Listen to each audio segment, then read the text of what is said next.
Hello learners, welcome to Sure Question Academy. Please watch the videos, like and subscribe to the channel. Hello, ഇന്നത്തെ നമ്മുടെ ഈ physics ക്ലാസ്സിലേക്ക് സ്വാഗതം. എപ്പോഴും ചോദിക്കാൻ സാധ്യതയുള്ള വൈദ്യുതിയുമായി ബന്ധപ്പെട്ട വളരെ പ്രധാനപ്പെട്ട ഒരു ചോദ്യമാണ് നമ്മൾ ഇന്ന് പരിശീലിക്കുന്നത്. പാർട്ട് എയിലെ ആദ്യത്തെ ചോദ്യം നോക്കാം. ഒരേ വോൾട്ടേജിൽ പ്രവർത്തിക്കുന്ന ഉയർന്ന പവർ ഉള്ള ഉപകരണത്തിനാണോ അതോ കുറഞ്ഞ പവർ ഉള്ള ഉപകരണത്തിനാണോ വൈദ്യുത പ്രതിരോധം കുറവ്? ഉത്തരം സാധൂകരിക്കുക. ശരി, നമുക്ക് ഇതിന്റെ ഉത്തരം എങ്ങനെയാണെന്ന് നോക്കാം. ആദ്യത്തെ ചോദ്യത്തിന് ഉയർന്ന പവർ ഉള്ള ഉപകരണത്തിനാണ് പ്രതിരോധം കുറവ്. ഉത്തരം എഴുതുമ്പോൾ ആദ്യം തന്നെ സമവാക്യം എഴുതാൻ എപ്പോഴും ശ്രദ്ധിക്കണം കേട്ടോ. സമവാക്യം ഇതാണ്: പവർ പി സമം വി സ്ക്വയർ ഹരിക്കണം ആർ. ഇവിടെ വോൾട്ടേജ് സ്ഥിരമായതിനാൽ പ്രതിരോധം ആർ വിപരീതാനുപാതത്തിലാണ്. പവർ പിയോട് ഇവിടെ ശ്രദ്ധിക്കുക, ഇവ രണ്ടും വിപരീതാനുപാതത്തിലാണ്. അതുകൊണ്ട് പവർ കൂടുമ്പോൾ പ്രതിരോധം കുറയുന്നു എന്ന് ഈ സമവാക്യത്തിൽ നിന്നും നമുക്ക് മനസ്സിലാക്കാം.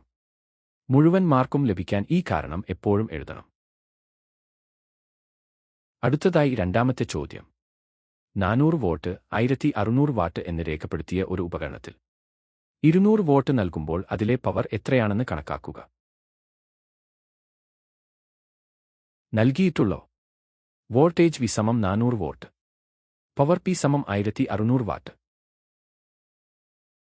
ഇത് പരിഹരിക്കാൻ ഒരു കാര്യം ഓർക്കുക: നൽകുന്ന വോൾട്ടേജ് മാറിയാലും ഉപകരണത്തിന്റെ പ്രതിരോധം എപ്പോഴും സ്ഥിരമായിരിക്കും.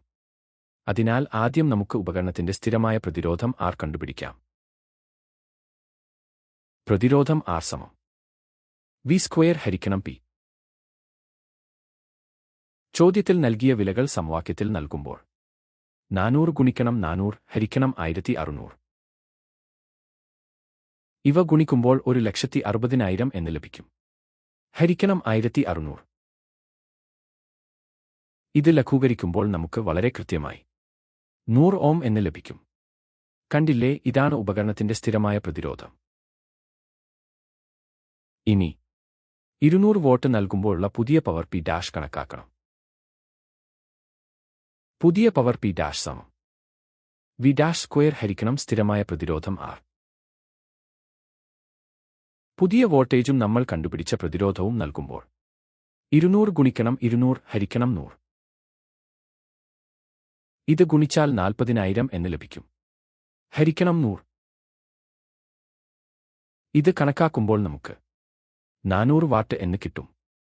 അവസാന ഉത്തരത്തോടൊപ്പം എപ്പോഴും യൂണിറ്റ് എഴുതാൻ ഓർമ്മിക്കുമല്ലോ.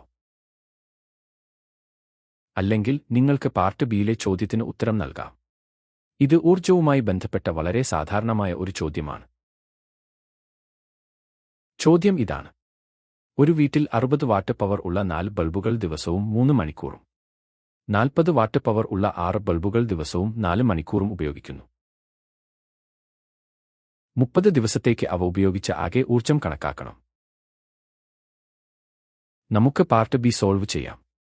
ആദ്യം തന്നെ കിലോവാട്ട് അവറിൽ, അതായത് യൂണിറ്റിൽ ഊർജ്ജം കണക്കാക്കാനുള്ള പ്രധാന സമവാക്യം ഇതാണ്: ഊർജ്ജം ഇ സമം പവർ വാട്ടിൽ ഗുണിക്കണം സമയം മണിക്കൂറിൽ ഹരിക്കണം 1000. ഈ 1000 കൊണ്ട് ഹരിക്കുമ്പോഴാണ് ഉത്തരം കിലോവാട്ട് അവറിൽ ലഭിക്കുന്നത്. ഇനി ആദ്യം 60 വാട്ടിന്റെ 4 ബൾബുകൾ 30 ദിവസത്തേക്ക് ഉപയോഗിച്ച ഊർജ്ജം കാണാം. 60 വാട്ട് ബൾബുകളുടെ ഊർജ്ജം സമം 4 ബൾബുകൾ ഗുണിക്കണം 60 വാട്ട് ഗുണിക്കണം 3 മണിക്കൂർ ഗുണിക്കണം 30 ദിവസം ഹരിക്കണം 1000. മുകളിലെ സംഖ്യകൾ ഗുണിക്കുമ്പോൾ 21,600 എന്ന് ലഭിക്കും. ഹരിക്കണം 1000. ഇത് പരിഹരിച്ചാൽ നമുക്ക് ലഭിക്കുന്നത് 21.6 കിലോവാട്ട് അവർ. ഇനി 40 വാട്ടിന്റെ 6 ബൾബുകൾ 30 ദിവസത്തേക്ക് ഉപയോഗിച്ച ഊർജ്ജം കാണാം.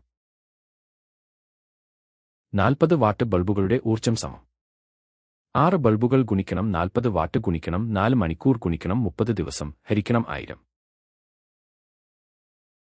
ഇവ ഗുണിക്കുമ്പോൾ 28,800 എന്ന് ലഭിക്കും. ഹരിക്കണം 1000.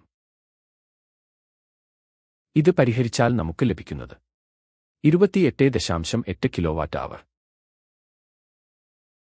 നമ്മൾ അവസാന ഭാഗത്ത് എത്തിയിരിക്കുകയാണ്. അവസാനമായി ഉപയോഗിച്ച ആകെ ഊർജ്ജം കണക്കാക്കാം. ആകെ ഊർജ്ജം സമം 60 വാട്ട് ബൾബുകളുടെ ഊർജ്ജം അധികം 40 വാട്ട് ബൾബുകളുടെ ഊർജ്ജം.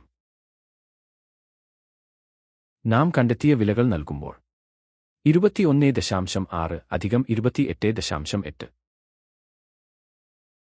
ഇവ കൂട്ടുമ്പോൾ 50.4 കിലോവാട്ട് അവർ എന്ന് അന്തിമ ഉത്തരം കിട്ടും. അതായത് ആ വീട്ടിൽ ഉപയോഗിച്ചത് 50.4 യൂണിറ്റ് വൈദ്യുതിയാണ്. ഈ പാറ്റേൺ ചോദ്യങ്ങൾ നന്നായി പരിശീലിക്കുക. വീഡിയോ കണ്ട എല്ലാവർക്കും നന്ദി. Happy learning.